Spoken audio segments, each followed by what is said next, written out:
இப்போ அதாவது இது கவர்மெண்ட் இடம் கிடையாது. இது கவர்மெண்ட் இடம். இது பட்டா நிலம்.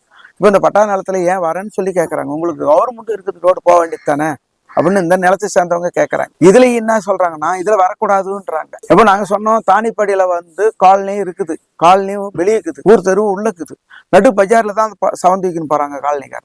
அப்ப அந்த தானிப்பள்ளியில யாரும் அதை நிப்பாட்டலையே, கவர்மெண்ட் ரோட்ல தானே போறாங்க. அதே மாதிரி இந்த கவர்மெண்ட் ரோட்ல விடுறதுக்கு ஏன் உங்களுக்கு தடை அப்படின்னா விடக்கூடாதுன்னு சொல்றாங்க. அதை விடக்கூடாதுன்னு சொன்ன ஆளு யார், அதை சொல்லுங்கன்னு தான் கேட்டோம். அதை சொல்லலாம். ஒரே ஐடியா.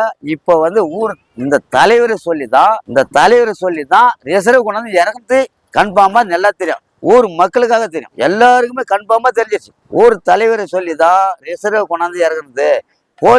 போலீஸுக்காரரு நாங்க போய் கேட்டதுன்னா எங்களுக்கு பாதுகாப்பு கொடுன்னு தான் கேட்டோம். அதே பாதுகாப்பு போலீஸ் என்ன பண்ணிட்டான், அவங்க பக்கம் தான் சப்போர்ட் நின்ட்டாங்க.